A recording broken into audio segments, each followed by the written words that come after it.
Thermal expansion in gases. First of all, definition. When temperature of a gas increases, its volume increases as long as the pressure remains same. यानी जैसे जैसे हम temperature को increase करते जाएंगे gas के, तो गैस का जो वॉल्यूम है वो इंक्रीज़ करना शुरू कर देगा, ठीक है। लेकिन जो प्रेशर है वो सेम रहेगा। अब एक्चुअल में होता क्या है, एक शॉर्ट क्वेश्चन है, अगर लॉन्ग क्वेश्चन आएगा तो आपने एज इट इज़ अटैम्प्ट करते जाना है। बस बीच में ये डेफिनेशन की हेडिंग के बाद आपने एक्सप्लेनेशन की हेडिंग देनी है, ठीक है। फिर ये क्वेश्चन नहीं लिखना, क्योंकि यहाँ पर एक क्वेश्चन बन रहा था, सो मैंने इसलिए लिख दिया। What happens when we rise the temperature of gas, यानी क्या होगा अगर हम किसी गैस के टेम्परेचर को इंक्रीज़ करें। तो बिल्कुल सॉलिड, लिक्विड और जो है ना गैस में एक ही चीज़ होती है कि जब हम टेम्परेचर को राइज़ करते हैं ना, तो गैस से मॉलिक्यूल, एटम वगैरह की जो काइनेटिक एनर्जी होती है ना मॉलिक्यूल्स की, वो राइज़ कर जाती है, ठीक है। जिसकी वजह से ज़ाहिर सी बात है काइनेटिक एनर्जी जो होती है वो ड्यू टू मोशन होती है। तो जैसे ही इनकी मोशन बढ़ती है, हरकत बढ़ती है, ठीक है, ये ज़रूरत से ज़्यादा जगह लेना शुरू कर देते हैं। यानी जो पहले जगह इन्होंने ली घेरी होती है ना, उससे ज़्यादा मोर वाइब्रेंट जो है वो ये मूव करना शुरू कर देते हैं, जिसकी वजह से ये स्प्रेड होते हैं और वॉल्यूम जो है वो चीज़ का बढ़ जाता है और ज़्यादा जगह घेरना शुरू कर देते हैं, ठीक है। ये एक्चुअल में फिनोमेना होता है। तो यही लिखा हुआ है, as the temperature of a gas increases the kinetic energy of the particle also increases. This causes the gas molecules to move faster and collide more frequently and forcefully with the walls of container। यानी gas जिस container में भरी हुई है ना, उसके साथ टकराना शुरू कर देगी, ठीक है, उससे कोलाइड करना शुरू कर देगी। फिर हमारे पास आते हैं दो तरह के कंटेनर हो सकते हैं। एक जो हमारा ही गैस का सिलेंडर होता है, ठीक है, जिसके हार्ड वॉल्स होती हैं, लाइक फ्लेक्सिबल नहीं होता। नॉन फ्लेक्सिबल जो होता है वो जैसे एक बलून है, बलून फ्लेक्सिबल है यानी स्ट्रेचेबल, और नॉन फ्लेक्सिबल जो हार्ड मटेरियल का होगा जो स्ट्रेच नहीं हो सकता। तो कह रहे हैं कि अगर in case of non flexible container, अगर कोई नॉन फ्लेक्सिबल कंटेनर है तो क्या होगा, कोलिजन जो होगी, जो हो रही होगी टेम्परेचर बढ़ाने की वजह से, वो बढ़ेगी, लेकिन अंदर गैस का प्रेशर ही इंक्रीज़ करेगी, ठीक है, लेकिन वॉल्यूम को इंक्रीज़ नहीं करेगी, क्योंकि फ्लेक्स हो ही नहीं सकता, स्ट्रेच हो ही नहीं सकता, तो इसलिए अंदर ही रहेगा, मगर अंदर का प्रेशर इंक्रीज़ कर जाएगा। और जो फ्लेक्सिबल कंटेनर है उस केस में आपके पास वॉल्यूम एक्सपेंड कर जाएगा, ठीक है, और प्रेशर रिमेन सेम रहेगा, ठीक है। इसको कहते हैं थर्मल एक्सपेंशन। यानी अब आपको समझ आ गई होगी कि थर्मल एक्सपेंशन की जो आपने डेफिनेशन पढ़ी थी, वहाँ पे word remains, pressure remains same क्यों कहा गया था।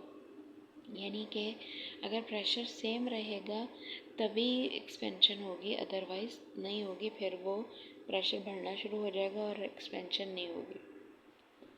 फिर हमारे पास आता है चार्ल्स लॉ। एक छोटी सी डेफिनेशन है इस क्या कहते हैं आपके पास टॉपिक में, कि volume of a gas is directly proportional to its temperature at constant pressure. यानी जैसे जैसे आप गैस का वॉल्यूम टेम्परेचर इंक्रीज़ करते जाएंगे, गैस का वॉल्यूम इंक्रीज़ करता रहेगा, यानी दोनों में डायरेक्ट रिलेशनशिप है, और प्रेशर जो है वो कांस्टेंट रहना चाहिए। यह है चार्ल्स लॉ।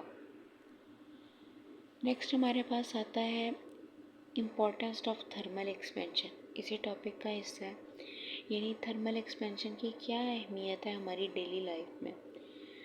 सबसे पहले इसके एक हेडिंग है हॉट एयर बैलून। ये बुक में हेडिंग्स नहीं है, बुक में एक आर्टिकल की तरह लिखा हुआ है, मैंने यहाँ पर जो आपको हेडिंग्स बनवाई हैं। Hot air balloon, in a hot air balloon air inside is heated. जब हॉट एयर बैलून, वो आपने जो उड़ते देखे होंगे जिनमें लोग बैठ भी जाते हैं और बास्केट से नीचे लगी होती है और वो ऊपर उड़ते हैं, ठीक है, आसमान पर। तो उसमें एक्चुअल क्या फिनोमेना हो रहा होता है कि आपने बीच में एक बर्नर सा लगा होता है, आग जलती है, जिसकी वजह से जो हवा है वो गर्म होती है और गर्म होके लाइट वेट हो जाती है और वो ऊपर उठना शुरू हो जाती है। जब हवा ऊपर उठती है तो जो इतना बड़ा बलून सा लगा होता है वो फूलना शुरू हो जाता है, और जैसे ही वो फूलता है और ऊपर ऊपर उड़ना शुरू हो जाता है। तो ये थर्मल एक्सपेंशन की वजह से है, ठीक है। In hot air balloon, air inside is heated causing it to expand and becomes lighter than the cooler air outside. This make the balloon to rise. इसी तरह कार इंजन देखें, कार इंजन में जब फ्यूल जलता है तो जल के जो गैसेस हैं वो हॉट हो जाती हैं, ठीक है। जो भी धुआं गैसेस हैं वो हॉट होती हैं और वो एक्सपेंड करती हैं हॉट होकर। जैसे ही वो एक्सपेंड करती हैं तो आगे पिस्टन लगा होती है, उसको पुश करती हैं, जिसकी वजह से जो है वो व्हीकल मूव करना शुरू कर देते हैं।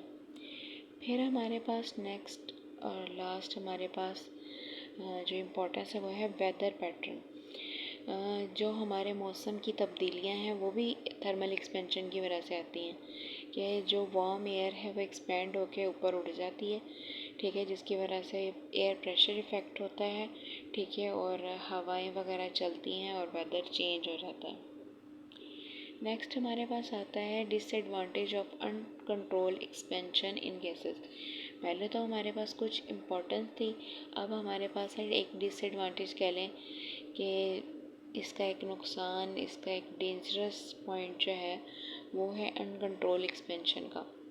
यानी ऐसी गैसेस की एक्सपेंशन जो कंट्रोल ना हो, उनका क्या नुकसान हो सकता है।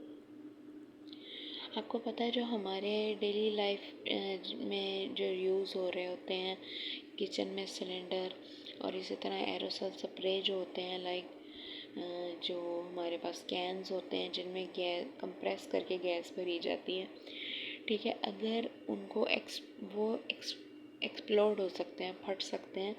अगर कब, जब उनका हाई टेम्परेचर पर रखते हैं।